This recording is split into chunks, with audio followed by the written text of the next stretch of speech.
Pastor Gabriel Adémọ́lá Amusan lẹ wá ń fún ní iyì tó tóbi eléyìí, lẹ ń fún ní àpọ́nlé tó tóbi eléyìí. Ṣó yẹ fún àpọ́nlé ṣá? Ṣó yẹ fún iyì ṣá? Ẹ farabalẹ̀ kẹ́ gbọ́ làbárè mi o, ẹ farabalẹ̀ kẹ́ gbọ́ làbárè mi. Ẹni tí ò bá gbọ́ tẹnu ẹ̀gà ló máa ní ẹyẹ okó ń pàtó. Mo kí wa, mo kí gbogbo ojú tó ń wò mí pátápátá, mo kí wa ní gbogbo ibi tí a bá wà pátápátá. Àwa tá wà ní Nàìjíríà níbí, àwa tá wà lókè òkun ti UK, mo kí wa, ti US, mo kí wa káàkiri níbi tí a ti ń wo ìkànnì yìí, Only Jesus TV, mo kí wa. Ojú ọjọ́ tí a bá wà níbi tí a wà ni mo fi kí wa, bóyá àárọ̀ ni, bóyá ọ̀sán ni, bóyá ìrọ̀lẹ́ ni tàbí alẹ́, mo kí wa. Ẹ kú iṣẹ́. Mo gbàdúrà wípé àánú Ọlọ́run kò ní fi ẹnì kankan wá sílẹ̀, ààbò Ọlọ́run kò ní fi ẹnì kankan wá sílẹ̀, àti àwa àti ẹbí wa. Ìwọ̀nba tó kù tí ọdún yìí yóò parí, a ó parí ẹ̀ láyọ̀, a ó sì fi ayọ̀ àti ìdùnnú, ẹ̀kúnrẹ́rẹ́ ìbùkún Ọlọ́run a ó fi wọ 2024 ní orúkọ Jésù Kristi. Kí ló dé tẹ̀ ń kún Agbala Gabriel lè? Kí ló dé tẹ̀ ń fún ní àpọ́nlé? Ṣé Agbala Gabriel yẹ lẹ́ni láti pọ́nlé ṣá? Pastor Gabriel Adémọ́lá Amusan, ṣé ó yẹ lẹ́ni láti, ṣó yẹ ní ẹni tí èèyàn ń pọ́nlé? Ṣó yẹ láti pọ́nlé? Kí ló dé tí ẹ̀ ń pọ́n Pastor Gabriel Adémọ́lá Amusan? Kí ló dé tẹ̀ ń pọ́nlé? Ṣó yẹ lẹ́ni tí ènìyàn ń pọ́nlé ṣá? Ṣó yẹ kí àwọn ènìyàn máa pọ́nlé, kán máa gbé gẹ̀gẹ̀gẹ̀gẹ̀? Ṣó yẹ kí àwọn ènìyàn máa buyì fún? Ṣé ẹni tá à ń buyì fún ni Pastor Gabriel Adémọ́lá Amusan, Agbala Gabriel? Ṣé ẹni tá à ń pọ́nlé ni? Ṣé ẹni tá à ń buyì fún ni? Lọ́tùn Gabriel Adémọ́lá Amusan, lósì Agbala Gabriel, níwájú ọkọ̀ arúgbó, lẹ́yìn ọkọ̀ opó, Daddy Gio, wòlíì, oríṣiríṣi àpọ́nlé, oríṣiríṣi iyì, oríṣiríṣi ẹ̀yẹ, oríṣiríṣi ọ̀wọ̀ fún Agbala Gabriel. Agbala Gabriel ṣá? Pastor Gabriel Adémọ́lá Amusan, ẹ farabalẹ̀ kẹ́ gbọ́ làbárè mi. Ẹni tí ò bá gbọ́ tẹnu ẹ̀gà ló máa ní ẹyẹ okó ń pàtó. Ẹ farabalẹ̀ kẹ́ wo fídíò títí dópin, torí tí ajá ò bá rí kò ní gbó, tí àgbò bá dẹ̀ rí kò ní kàn. So tó bá ti nídìí obìnrin ní jẹ́ ikú mólú. Kẹ́ farabalẹ̀ kẹ́ gbọ́. Ìdí tí mo fi ń sọ̀rọ̀ yìí yóò wá yé ẹ̀yin náà, ó yé mi, ó dẹ̀ máa padà yé ẹ̀yin náà nígbà tá a bá máa fi wo fídíò yìí parí, pé Agbala Gabriel ṣó yẹ lẹ́ni láti pọ́nlé? Ṣó yẹ lẹ́ni láti buyì fún láwùjọ? Ṣó yẹ lẹ́ni téèyàn ń gbé gẹ̀gẹ̀ lọ́tùn lósì níwájú lẹ́yìn, tó wá dẹni tó jẹ́ pé wọ́n wá ń pè káàkiri nínú ìjọ, wá ṣe iṣẹ́ ìránṣẹ́, wá wàásù, ó wá dẹni tí wọ́n ń pè wá sínú ìjọ láti máa wá ṣiṣẹ́ ìránṣẹ́ káàkiri lọ́tùn lósì níwájú lẹ́yìn, káàkiri states, even outside the country, even outside the country. Wá dẹni tí wọ́n wá ń pè káàkiri, tí wọ́n ń pọ́nlé, tí wọ́n ń buyì fún, tí wọ́n ń bu ẹ̀yẹ fún. Ṣé ó yẹ lẹ́ni tí wọ́n ń ṣe gbogbo eléyìí fún ṣá? Ṣó yẹ lẹ́ni tí wọ́n fún ní gbogbo àpọ́nlé yìí ṣá? Different denominations ni a ti ń invite náà ti hàn ẹ̀ fún ministration. Ṣé ó lè tọ́ sí gbogbo àwọn àpọ́nlé yìí ṣá? Màá sọ àṣírí. Ó ní àṣírí, ó ní ohun tó wà nídìí ẹ̀, ohun tó wà lẹ́yìn ọ̀fà ó ní ohun tó wà nídìí ẹ̀. Màá sọ àṣírí fún wa. Gbogbo àpọ́nlé wọ̀nyí, gbogbo ẹ̀yẹ, gbogbo iyì wọ̀nyí tí Agbala Gabriel ń gbà, ẹ súnmọ́ bí kẹ́ wá gbọ́. Màá sọ àṣírí fún wa. Màá sọ kúlẹ̀kúlẹ̀ fún wa. Ìdí tó fi ń gba iyì, tó fi ń gba ẹ̀yẹ, tó fi ń gba àpọ́nlé lọ́tún lósì, tó fi dẹni tí ayé ń fẹ́, màá sọ fún wa lónìí. Ìdí tí ọkùnrin àti obìnrin, ọmọdé àti àgbàlagbà tí wọ́n fi ń gbé gẹ̀gẹ̀ kò ṣojú lásán, kò ṣàdédé di ẹni yìí láwùjọ. Ó ní àwọn nǹkan tó wà lábẹ́, ó ní àwọn nǹkan tó wà nísàlẹ̀ tó fi di ẹni iyì, tó fi di ẹni ayé ń fẹ́. Òun ni máa sọ fún yín, tẹ́ máa gbọ́ lẹ́nu mi lónìí. Nítorí òun fẹ́ kẹ́ farabalẹ̀, kẹ́ gbọ́ mi dáadáa. Nígbà tí ọ̀pọ̀lọpọ̀ ń rí Agbala Gabriel táwọn ènìyàn ń bu iyì fún, tí wọ́n ń bu ẹ̀yẹ fún, tó di ẹni tí wọ́n ń pè, tó di ẹni tí àwọn ènìyàn tí wọ́n gbé wá sí ìlú òyìnbó, ìlú London, tó jẹ́ pé wọ́n tún wá pàdé ẹ̀. Màá fi àwọn fídíò yẹn, màá fi hàn yín ní kúkúrú. Ẹ wo àwọn àpọ́nlé ńláńlá tí wọ́n fún Gabriel, Agbala Gabriel àti ìyàwó ẹ̀. Ẹ wo àwọn iyì tí wọ́n fún, tó jẹ́ ṣé ọba kan tún lè gbà tó tún ju eléyìí lọ. Iyì ọba kan tún lè gbà tó tún ju eléyìí lọ. Olórí orílẹ̀-èdè kan tún lè gba iyì, ṣé ó tún ti lè gba iyì tó tún máa ju eléyìí náà lọ ni? Tó fẹnu ara ẹ̀ sọ, èyí náà listen, ẹ gbọ́ bó ṣe fẹnu ara ẹ̀ sọ. Bẹ́ẹ̀ bí báyìí ìwọ náà ti rí pé ìtàn gbé wá ṣe ìgẹ̀ ó ti ń jayé lọ báyìí.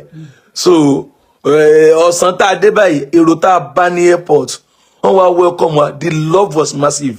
Mọ́mí Fúnmi Síjúadé wọ́n wá, mọ́mí Ìyélúwà wọ́n wá, bàbá kan wọ́n ṣàpọ̀ mí tẹ̀ mórúkọ. Wọ́n gbé mọ́tò wá, gbé train wá, mọ́mí àwa Azan gbé mọ́tò wá, mú driver. Ó yẹ máa gbé wọn lọ, wọ́n gbé flower, gbé gángan, wọ́n welcome àfi bí ẹ̀ ń pọ̀ bá wọlé. Òyìnbó wa ń wò wá, òyìnbó lanu, ó ní tàná wá welcome yìí. Wọ́n dẹ́kọ̀ òyìnbó mọ̀ pé sóò Agbala Gabriel pé tó bá wá gbọ́ rí ṣé o tí gbọ́n tó ń ṣe. Gbogbo point of entry wa wọ́n kàn ní ká máa lọ náà ni. Gbogbo àwọn immigration ni wọ́n sọ pé we have been watching you, we love what you do. Ìkànnì yẹn o, láì mọyì testimony tí Agbala Gabriel tó fẹnu ara ẹ̀ sọ. Mo dẹ̀ mọ̀ pé bó ṣe rí náà nìyẹn, kì í ṣe pé bóyá ó kàn exaggerate tàbí bóyá ó kàn fi ń pọ́n rẹ̀ lé. Mo mọ̀ pé bó ti rí nìyẹn because ẹ jẹ́ ká wẹnu lẹ̀, ká wẹnu ọkọ́. Ẹ jẹ́ ká wẹnu lẹ̀, ká wẹnu ọkọ́. Tí ọkàn yẹn bá balẹ̀, tí ènìyàn bá rí ní dúdú, tí ènìyàn bá ayọ̀ pàdé níbi tó lọ, ẹ máa mọ̀ náà. Nínú appearance, nínú ìṣesí ẹ máa mọ̀. Ẹ wo lẹ́yìn ìgbà tó dé ìlú London, ẹ wo gbogbo ìrìn àjò tó rìn, gbogbo fídíò yẹn náà làwa náà ṣáàrí, ẹ tún wọlé yìí náà. Mo dúpẹ́ lọ́wọ́ Ọlọ́run fún àánú tá a rí gbà. Mo fẹ́ dúpẹ́ lọ́wọ́ àwọn tí wọ́n wá welcome wa. Ẹ wo èmi, àwọn mọ̀mọ́ yẹn wọ́n wá láti ìlú tó ga, wọ́n wá láti ẹlòmí, torí London ní ìlú tó pọ̀ ó ṣe, èmi bó ṣe ń pè é, wọ́n gbé kinní wá, ṣe mọ̀, ó dàbí àyín tẹ̀wà Naija, Kenya wá láti odidi Adó Èkìtì torí pé ó fẹ́ pàdé ẹ ní Èkó. Kéèyàn rìnrìn àjò 4-5 hours torí pé ó fẹ́ meet wa. Ẹnu yà mí o, mo yanu o, mo dúpẹ́ lọ́wọ́ Ọlọ́run. Orí ọ̀fẹ́ ńlá la rí gbà. We have received a great grace from God. Ìkan tún nìyẹn. Bó ṣe fẹnu ara ẹ̀, bó ṣe testimony àwọn different places tí wọ́n ń gbé lọ nílùú òyìnbó. Ìgbà àkọ́kọ́ tí Agbala Gabriel máa dé ìlú òyìnbó, òun lélẹ́yìí, òun àti ìyàwó ẹ̀, ìgbà àkọ́kọ́. Ibi ìran mi ò dé rí, ọ̀run gbé wa débẹ̀. Ẹ bi ìyàwó mi léèrè, ìran wọn ò dé lu èbórí àbí? Bẹ́ẹ̀ ni. Ta ló débẹ̀ rí nínú family yín? No. Ìran tèmi náà ò débẹ̀ rí. Family Great grandpa. Àdé lu òyìnbó rí, mi ò lè sọ àwọn extended o. Bàbá mi ò débẹ̀ rí, bàbá mi ò débẹ̀ rí, ìyá mi ò débẹ̀ rí, ìyá mi ò débẹ̀ rí, ìyá bàbá mi ò débẹ̀ rí. Ìgbà àkọ́kọ́ wọn lélẹ́yìí. Wọ́n dẹ̀ wọ ìlú òyìnbó tọwọ́tọwọ́, tíyítíyí, tẹyẹ́tẹyẹ́ ni wọ́n fi wọ ìlú òyìnbó. Tó yẹ pé òyìnbó ń gbé wọn gẹ̀gẹ̀, òyìnbó ń pọ́n wọn lé. Òyìnbó ń salute mi ní airport, òyìnbó káwọ́ òkè fún mi, ó ní man of God we love you. ó ń jẹ́ kí n mọ̀ pé àwọn ṣe. aláwọ̀ dúdú gbé wọn gẹ̀gẹ̀ ó ń pọ́n wọn lé òun àti ìyàwó ẹ̀ fún ìgbà àkọ́kọ́ tó máa dé ìlú òyìnbó. náà nígbà tí Agbala Gabriel ń gba gbogbo àwọn àpọ́nlé wọ̀nyí tó ń gba gbogbo àwọn iyì wọ̀nyí tó dẹ̀ fẹnu ara ẹ̀ sọ tó ń testify tó ń give testimony yẹn tó ń sọ personal testimony rẹ̀ ohun tí Ọlọ́run ṣe ní ìlú London tí wọ́n lọ tán dẹ̀ ṣì wà lọ́wọ́lọ́wọ́ báyìí ìkan tún lélẹ̀. ẹ ṣe o ojú ò ní tì yín o ẹ ṣe mọ́ wa tó fún wa ní invite mọ́mọ́ wa àwa Azan God bless you ma ẹ rí àánú gbà mọ́mọ́ yẹn gbìyànjú wọ́n gba mọ́tò sílẹ̀ wọ́n ṣe ògo ni fún Jésù wọ́n ṣe thank you for the love ẹ ṣe o welcome wa ní airport ẹ wò wọ́n yìí welcome ọba jù bá ń lọ kẹ́yìn wá gbé lùpàdé yẹn àtorin kí gbogbo èbó sì lanú lẹ̀ báyìí pé tá a wá náà wá kí wọ́n ní ṣe. òyìnbó gan jó òyìnbó gan jó pé ta náà wá ta ló special báyìí tán wá pàdé ní airport mi ìrírú ẹ̀rí láyé káwọn èèyàn wá pàdé yẹn ní airport kán dẹ̀ pọ̀ tó bẹ́ẹ̀ yẹn wọ́n dẹ̀ fi lu àtorin mo ní wà tí wọ́n gbé flower wá flower mi náà. the flower is there. ẹ̀wọ̀n àdúró flower tán gbé wá ẹ̀wọ̀n nǹkan flower tán gbé wá. bí inú Agbala Gabriel ṣe dùn tó kò lè pamọ́ra inú ẹni kì í dùn kéèyàn pamọ́ra àwọn ohun tó bá pàdé lílo òyìnbó ó jẹ́ ìwúrí fún Agbala Gabriel so kò sì lè pamọ́ra ó sì ń sọ jáde láti jẹ́ kó di ìmọ̀ fún gbogbo ènìyàn wípé Ọlọ́run ṣe kíni Ọlọ́run ṣe òun ní ẹni àpọ́nlé ẹni yìí ẹni ẹ̀yẹ. nígbà tó wá rí bẹ́ẹ̀ ẹ̀yin kan wá jókòó síbì kan ẹ̀yin kan wá parapọ̀ síbì kan ẹ̀yin kan wá kórajọ pọ̀ síbì kan ẹ̀yin kan wá dúró síbì kan ẹ̀yin kan wá gọ síbì kan ẹ̀yin kan wá ń sọ káàkiri ẹ wá ń ṣe awuyewuyewuye wípé ọmọ ọdún mélòó ni ọmọ ọjọ́ mélòó ni ọjọ́ wo la bí ṣebí ládùúgbò ṣebí ọmọdé ni gbogbo bó ṣe ṣe kékeré dàgbà ṣebí àdúgbò kan náà lájọ wà ṣebí àdúgbò kan náà lájọ gbé ṣé mi ò mọ bàbá ẹ̀ pé tó kú ni ìgbà wo nìyẹn náà yìí kú wọ́n bẹ̀rẹ̀ sí ní pa ìtàn wọ́n bẹ̀rẹ̀ sí ní sọ ìtàn wọ́n bẹ̀rẹ̀ sí ní sọ ìtàn irú kú tí bàbá ẹ̀ kú irú kú tí ìyá ẹ̀ kú wọ́n bẹ̀rẹ̀ sí ní sọ ìtàn náà wọ́n á ń gbé gẹ̀gẹ̀ náà wọ́n á ń pọ́nlé náà wọ́n á ń fún ní iyì tó tó bí eléyìí náà wọ́n á ń fún ní àpọ́nlé tó tó bí eléyìí kì í ṣe gbogbo ènìyàn náà la máa lérò pé kínú wọn kó dùn sí wa bí ènìyàn bá ń gbélé ayé tó bá ń ṣe rere ó máa ní alátakò ẹgbẹ́ ọ̀rọ̀ Yorùbá kan tó sọ wípé bó bá ń fojoojúmọ́ bọ́ ìlú wàá lọ́ta tiẹ̀ tó bá dẹ̀ ń fojoojúmọ́ tó fi ń pa ènìyàn wàá lọ́rẹ̀ tiẹ̀ nígbà tí Jésù Kristi ṣiṣẹ́ ìránṣẹ́ káàkiri tó bọ́ àwọn ènìyàn tó fún wọn lóúnjẹ tí wọ́n jẹ àjẹyó àti àjẹṣẹ́kù tó lajú afọ́jú tó jú òkú dìde ẹ̀rí tí arọ tó rìn tí adẹ́tẹ̀ tó gba ìmúláradá àìmọye iṣẹ́ ìyanu síbẹ̀síbẹ̀ náà wọ́n kẹ́gùn ẹ̀ wọ́n pẹ̀gùn ẹ̀ síbẹ̀síbẹ̀ náà wọ́n dìtẹ̀ àpọ̀lọpọ̀ àwọn olórí àlùfáà àwọn ènìyàn jankan-jankan láwùjọ wọ́n bẹnu àtẹ́lù wọ́n ní ẹ̀mí òkùnkùn ló ń lò ìgbà wo láti ẹ̀bí ná ọmọ gbẹ́nàgbẹ́nà yìí ìbí káfíńtà ni bàbá ẹ̀ ẹni tó jẹ́ pé ní pátá ló ń wọ̀ káàkiri àdúgbò tí ó ló wá dẹni tó jẹ́ pé àwọn ènìyàn ń tẹríba fún ló wá dẹni tó jẹ́ pé Ọlọ́run gbọ́wọ́ ẹ̀ ṣiṣẹ́ àbàtíṣẹ́ ìyanu ẹ̀mí òkùnkùn ló ń lò gbẹ̀yìngbẹ̀yìn wọ́n dìtẹ̀ mọ́ wọ́n pariwo sókè pé ẹ̀pa ẹ̀jẹ̀ ká kàn ẹ̀kan má gbélébùú ẹ̀pa òun ni ẹ filẹ̀ ẹ mú dípò olè ẹ mú dípò ọ̀daràn òun gangan ni kẹ́ pa kẹfì ọ̀daràn sílẹ̀ ènìyàn tó dọ̀bálẹ̀ títinú ẹ̀ tó nà òru ènìyàn á dẹ̀ fi ẹ̀jẹ̀ sínú á dẹ̀ máa tutọ́ fún jáde ènìyàn Ọlọ́run sọ wípé mo dá ènìyàn tán inú òun bàjẹ́ nítorí pé gbogbo ìrònú wọn kékeré bí ni kí ló dé tí Agbala Gabriel fi ní gba yìí tí ò fi ní gbẹ̀yẹ ẹ sọ fún mi gbogbo ẹ̀yin tẹ́ ń sọ tẹ́ ń gbé kiri ẹnu tẹ́ ń bu ẹnu àtẹ́lù pásítọ̀ Gabriel Adémọ́lá Amúsàn ó tọ́ lẹ́ni tó yẹ kó gba iyì kó gbẹ̀yẹ ó tọ́ lẹ́ni tó yẹ kó gba iyì kó gbẹ̀yẹ tó bá tún ní nǹkan mìta lè pè ní iyì ẹ̀yẹ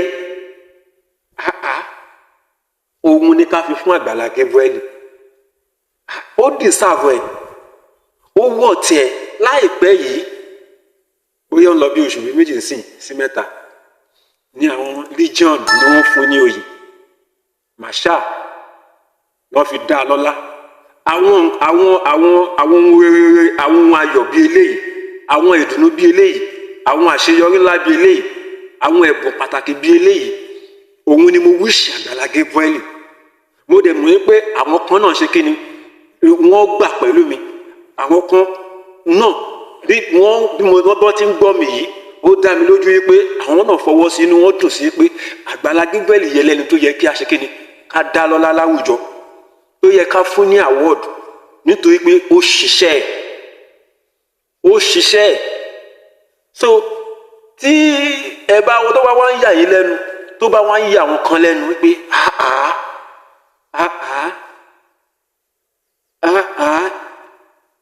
ọwọ́ ọmọdé báyìí ní àwọn ènìyàn fún níyì ni wọ́n fún lẹ́yẹ báyìí ni wọ́n ń pọ́nlé báyìí ẹ má jẹ́ kó yà yín lẹ́nu ohun téèyàn bá ṣe ohun téèyàn bá gbìn ló máa ká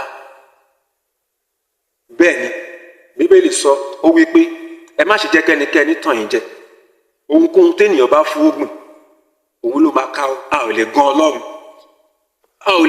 ohunkóhun tó bá fúrúgbìn ló máa ká bẹ́ẹ̀ ni so bí orí kan bá dìde tó bá sọ àsọtẹ́lẹ̀ nípa Agbala Gabriel pé báyìí ni ẹ bó ti rí fún nílé ipò tó wà ní ohun tó ń ṣe leléyìí Ọlọ́run pé ó ti kúrò lórí ìpìlẹ̀ kò kúrò lórí ìpìlẹ̀ ohun tọ́nà fẹ́ kó ṣe leléyìí ohun tó bá wo ní kálukú ló lè fẹnu ara rẹ̀ sọ ohun tó bá wo ní kálukú ló lè fẹnu ara rẹ̀ wí free word la wà nǹkan tèmi kàn mọ̀ ni pé ẹ má ṣe mí gbọ́ mi ò sọ wípé wòlíì tó sàsọtẹ́lẹ̀ nípa Agbala Gabriel bóyá èké ló sọ tàbí òtítọ́ ló sọ ẹni tọ́lọ́run bá rán níṣẹ́ tó jẹ ìbùkún ni fún ẹni tọ́lọ́run bá dẹ̀ rán níṣẹ́ tí ò jẹ náà ègbé ni fún oníkálùkù lọ́nà máa fún ní èrè tiẹ̀ oníkálùkù lọ́nà máa fún ní ìdájọ́ tiẹ̀ so ẹni tí Ọlọ́run dẹ̀ rán níṣẹ́ méje tó ṣe tinú ara ẹ̀ tó yọ 5 kó ń bẹ̀ tó jẹ́ 2 yóò gba ìdájọ́ ẹni tọ́lọ́run dẹ̀ rán níṣẹ́ 2 tó ṣe tinú ara ẹ̀ tó fi 5 kún tó jẹ́ṣẹ́ 7 òun náà yóò gba ìdájọ́ oníkálùkù ló máa ro àìṣe déédé ara rẹ̀ ṣùgbọ́n ohun tèmi kàn gbìyànjú láti sọ ní ìbàyẹn ni pé ẹ má gba ọ̀nà kan náà ẹ má ṣe ohunkóhun láti fi tàbùkù ìránṣẹ́ yìí láti fi gan ìránṣẹ́ yìí èmi ò sọ pé ní gbogbo ọ̀nà ló gbà pé ní gbogbo ọ̀nà ló gbà jẹ́ pípé ènìyàn ní gbogbo wa pátápátá à ń gbàdúrà níbi kùdìẹ̀kùdìẹ̀ tá a wà tá a kù díẹ̀ sí tá a kù díẹ̀ káàtó sí gbogbo àlè sọ wípé a ti yanrantí àti pé tán àti pójú òṣùwọ̀n tán rárá ṣùgbọ́n àwọn ibi tá a kíyèsí pé a kù sí à ń gbàdúrà k'Ọlọ́run wá lọ́wọ́ ká a pé ká a yẹ níbẹ̀ gbogbo àléébù gbogbo àbùkù ẹnìkọ̀ọ̀kan kí Ọlọ́run kó ràn ẹnìkọ̀ọ̀kan wá lọ́wọ́ láti lè ṣe kíni láti lè tún ibẹ̀ ṣe ká a pé ká pójú òṣùwọ̀n bí Ọlọ́run ṣe fẹ́ ká pé k'Ọlọ́run yọ̀ǹda oore ọ̀fẹ́ yẹn fún ẹnìkọ̀ọ̀kan wa bọ̀tí pé ṣó yẹ kó níwà pọ́nlé bí eléyìí ó yẹ kó ní ṣó yẹ kó ní irú iyì bí eléyìí ó yẹ kó ní ṣó yẹ kó ní irú ẹ̀yẹ bí eléyìí ó yẹ kó ní ó yẹ kó ní nítorí pé kí ni ẹ jẹ́ ká wo àwọn iṣẹ́ tó ti ṣe nínú ayé àwọn ènìyàn gbogbo ọ̀nà tó ti bá ayé àwọn ènìyàn pàdé àwọn tó ń sunkún tó ní omijé wọn tó nu omijé wọn nù àwọn tí wọ́n ní ìbànújẹ́ tó ṣe kí ni tó mú ìbànújẹ́ wọn kúrò tó fi ayọ̀ dípò àwọn tó ń ronú tó mú ìrònú kò nu ayé wọn tó wá dẹni tó ń dúpẹ́ ẹni tí ò ní tó dẹni tó ní nípasẹ̀ Agbala Gabriel aláìríṣẹ́ tó níṣẹ́ tó wá dẹni tó níṣẹ́ tó tún bá ènìyàn síṣẹ́ ẹni tí ò nílé lórí tó dẹni tó nílé lórí so ẹ jẹ́ ká ṣe kí ni, ẹ jẹ́ ká gbé Ọlọ́run, ẹ jẹ́ ká fìyìn fún Ọlọ́run, ẹ jẹ́ ká dúpẹ́ pé a ní irú ènìyàn bíi eléyìí ní àwùjọ wa ní orílẹ̀-èdè wa Nàìjíríà. Tí àwọn ènìyàn bíi eléyìí bá wà káàkiri ní orílẹ̀-èdè yìí, ayé á túbọ̀ rọrùn. Ìjọba Kristi tí èmi àti yín ń retí, tí ẹnì kọ̀ọ̀kan wá ń retí láti mú ìrọ̀rùn àti ìdẹ̀rùn bá wa. Kí ni ìjọba ènìyàn? Ìnira ni ìjọba ènìyàn ń kó bá ènìyàn. Ìjọba Kristi nìkan ló lè mú ìrọ̀rùn àti ìfọkànbalẹ̀ ìtura bá ènìyàn. So ohun tó bá dẹ̀ máa, tí ìjọba yẹn tó bá dẹ̀ máa bẹ̀rẹ̀ náà, ènìyàn ló máa lò fún ẹnìkan, ènìyàn ló máa lò fún ènìyàn, ẹnìkan ló máa lò fún ẹnìkan. Torí tọ́lọ́run bá máa ṣàánú fún lágbájá kò ní sọ̀kalẹ̀ wá, ènìyàn náà ló máa lò láti ṣàánú fún. So Ọlọ́run lo Agbala Gabriel lákòókò yìí láti bá ìní àwọn ènìyàn pàdé, láti ṣàánú fáwọn ènìyàn, láti bá ìní àwọn ènìyàn pàdé. So ó máa ní àpọ́nlé, ó máa ní iyì, ó dẹ̀ máa ní ẹ̀yẹ.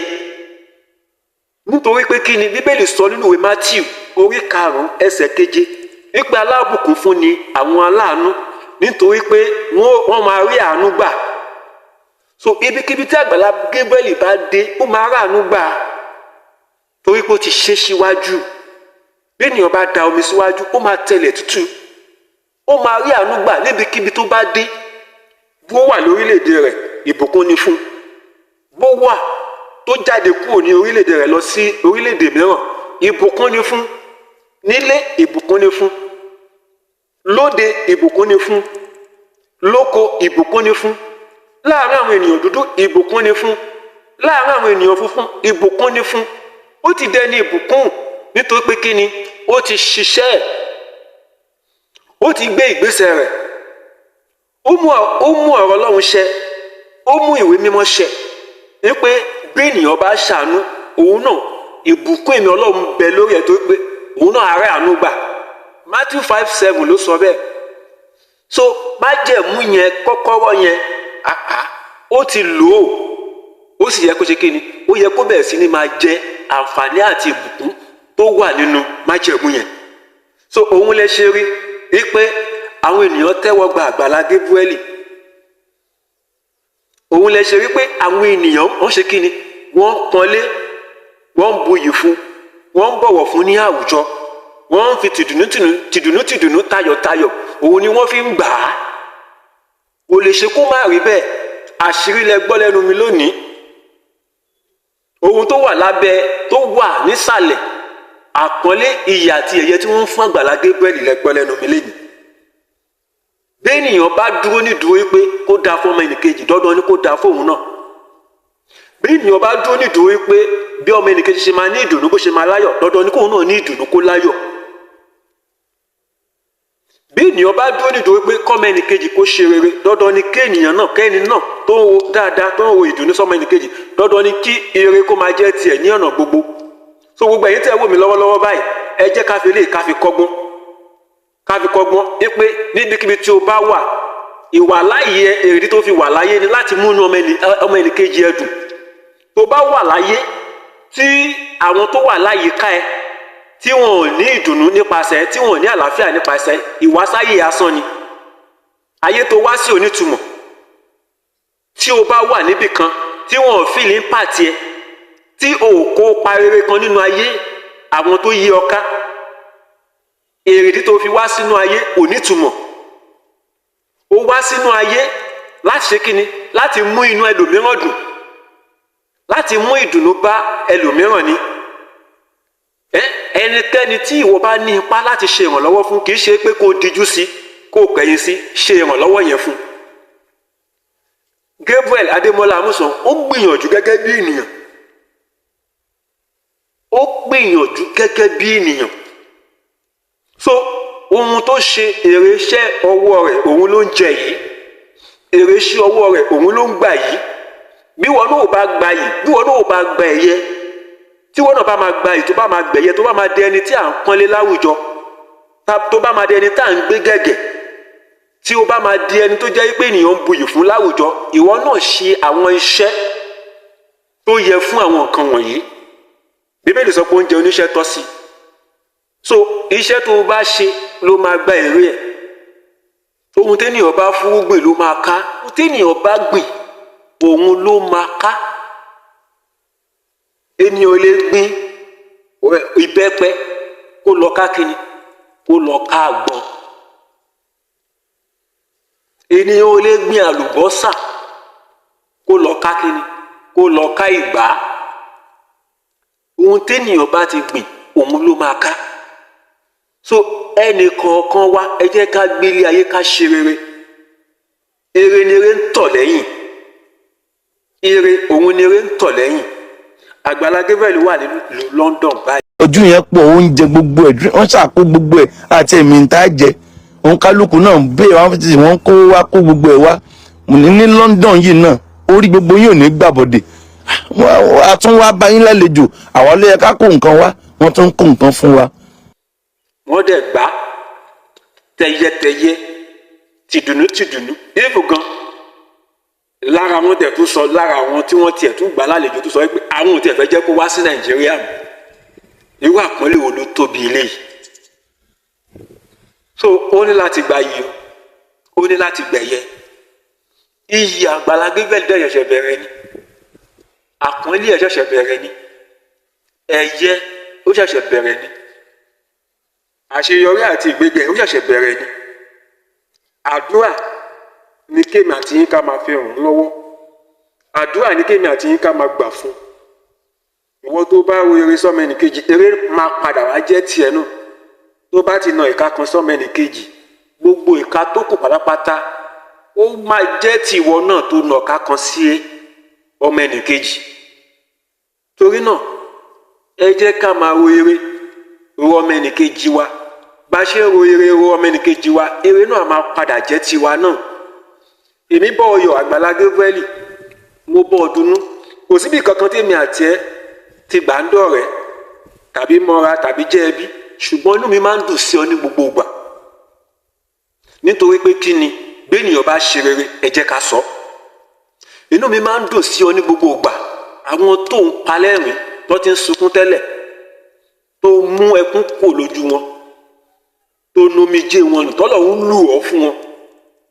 Àwọn tí wọ́n ní ìbànújẹ́ tó mú ìbànújẹ́ kò nínú ayé wọn, tọ́wọ́ adẹni tí wọ́n wá ń yọ̀. Ọ̀pọ̀lọpọ̀ ni ò bá ti kú tọ́lọ́run lù ẹ́ gẹ́gẹ́ bí áńgẹ́lì fún wọn láti gbẹ̀mí wọn là, tí wọ́n dẹ̀ wá ń gbé tí wọ́n nírètí mọ́ tẹ́lẹ̀ tọ́ wá ń gbé gẹ́gẹ́ bí ẹni tó nírètí. Inú mi máa ń dùn sí ọ ní gbogbo ìgbà. Inú mi máa ń dùn sí ọ ní gbogbo ìgbà. So ìdí ẹ̀ ní tó fi jẹ́ pé most fídíò tí mò ń gbé wá mi ò kò sábà wọ́pọ̀. Agbala Gabriel ní ọ̀pọ̀lọpọ̀ fídíò tẹ́rí tí mò ń gbé wá. Tẹ́ bá lọ sí iye tẹ́ bá search tẹ́ wá gbogbo ìkànnì yìí Only Jesus TV, àwọn fídíò tẹ́ máa bá pàdé ńbẹ̀ ohun tó ń lọ nípa Agbala Gabriel ni. Àwọn information mo fún an update nípa ẹ̀ nítorí pé kí ni ó jẹ́ ẹni tó jẹ́ pé téèyàn pọ́nlé ó wọ̀ tẹ̀, ó ní credit yẹn, so ó jẹ́ ẹni tó jẹ́ pé ènìyàn ṣe kí ni ènìyàn pọ́nlé, ó jẹ́ ẹni téèyàn pọ́nlé. Òun ni mo ṣe devote àkókò mi láti máa ṣe kí ni láti máa gbé àwọn information wa nípa ẹ̀, láti máa update gbogbo àwa olólùfẹ́ Agbala Gabriel àti gbogbo àwọn tó ní ọkàn sí nǹkan rere, tó ní dídùn sí ọmọ ẹnìkejì. Ni mo ṣe yàn gẹ́gẹ́ bí iṣẹ́ láti máa ṣe kí ni láti máa fún wa ní update nǹkan tó ń lọ ní Agbala Gabriel.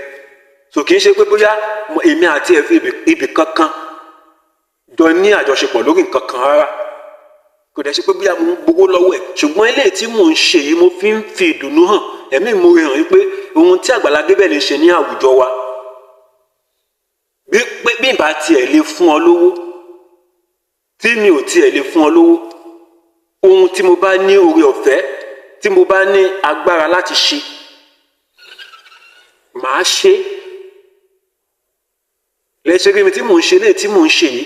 So ìwọ tí o bá mọ̀ yìí pé lóòótọ́ àti lódodo ká fi ti ọ̀tẹ̀ sílẹ̀, ẹ jẹ́ ká ṣe kí ni, ẹ jẹ́ ká sọ rere tí Agbala Gabriel ṣe. Ẹni tí ò ríran tí ò tétí ẹ̀ ò di ó gbọ́, ẹni tétí ẹ̀ di tí ò gbọ́ràn ṣùgbọ́n tó ríran ó rí ohun tí Àgbàlá Gabriel ṣe, bí Ọlọ́run ṣe ń lò ó. Bíbélì sọ yìí nínú ìwé Acts of Apostles chapter 10 verse 38 wípé àní Jésù Kristi ẹni tá a dá ẹ̀mí mímọ́ àti agbára lé lórí tó ń kiri ṣoore.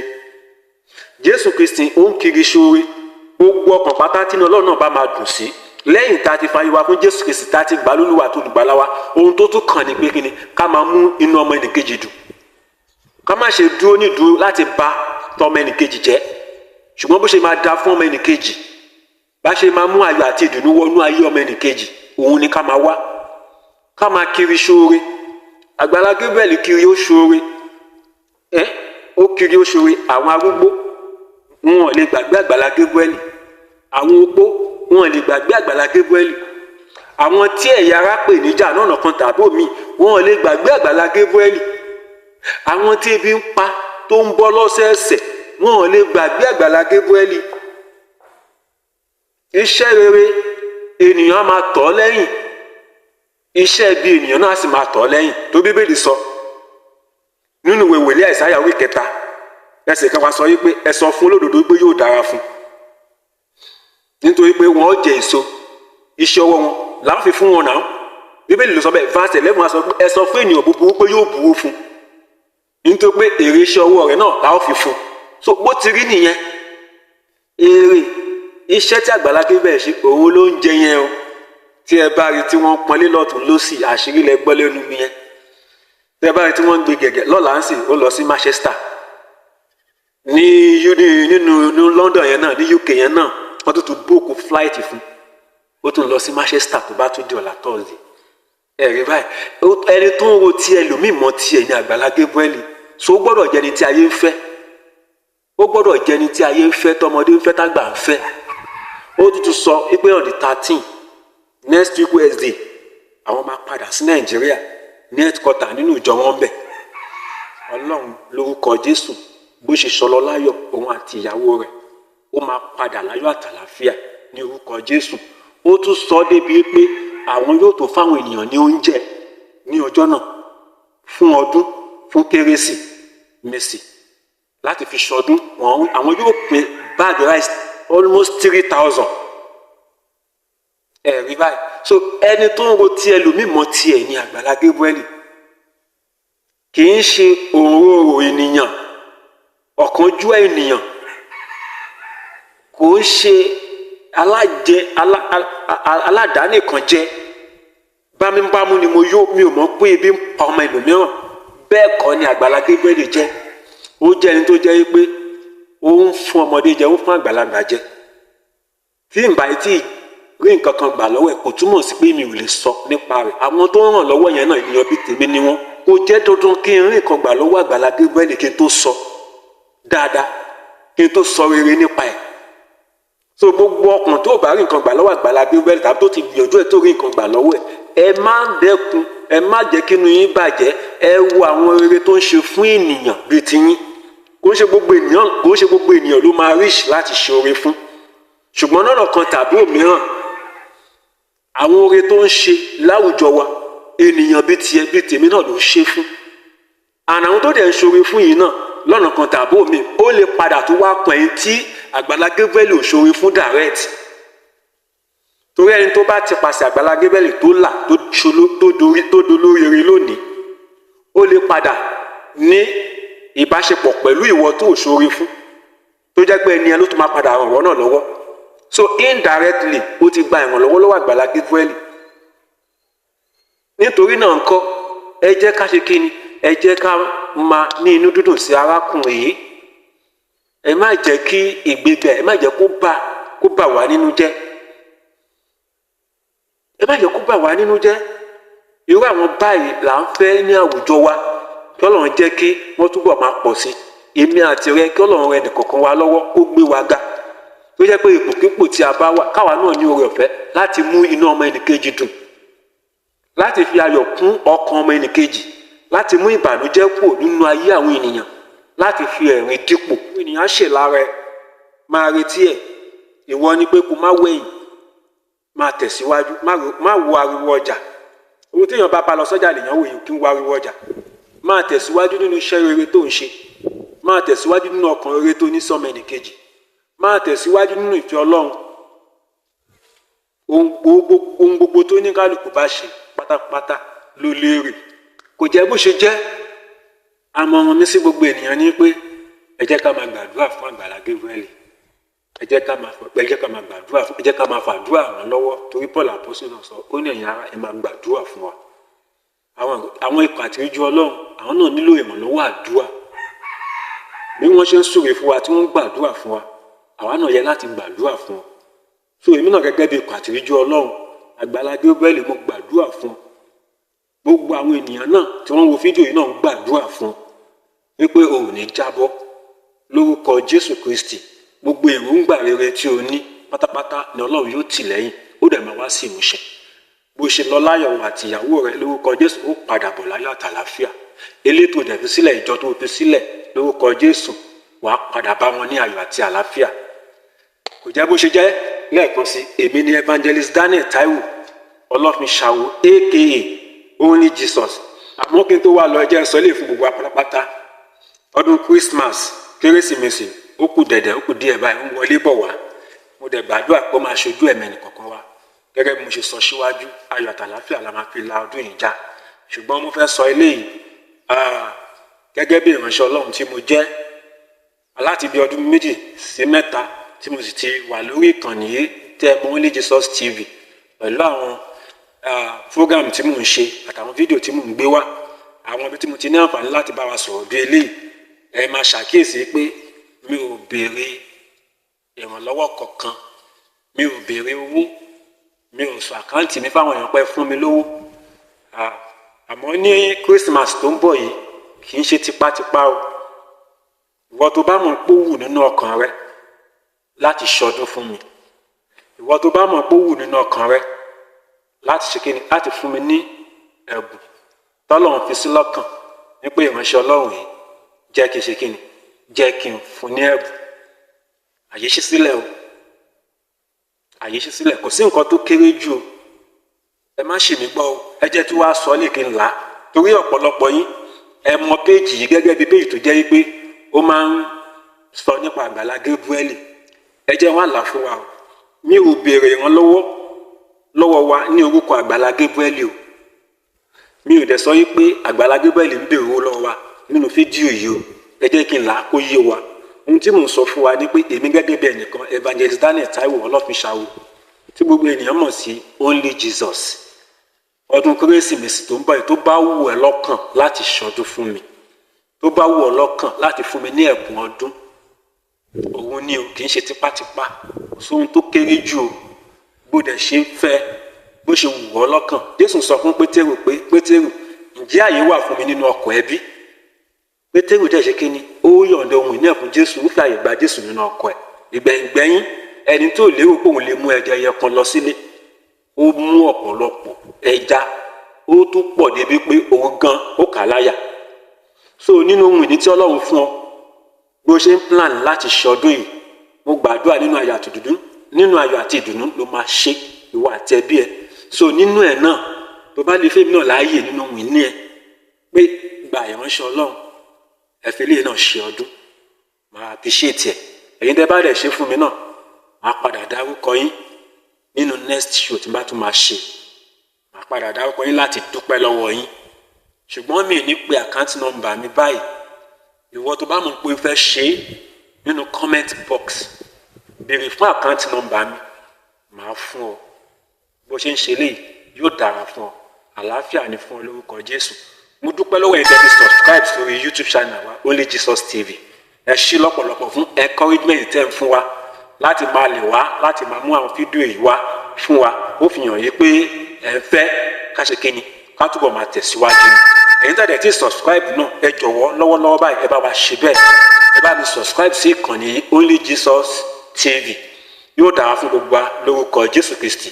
A ní fẹ́ kún parí ọdún yìí, ayọ̀ àti àlàáfíà la ó fi parí ẹ̀. Kí wọ́n tó kí wa pé Happy New Year 2024, wọ́n á kọ́kọ́ kí wa pé ẹ kú oríire ní orúkọ Jésù Kristi. àlàáfíà ni.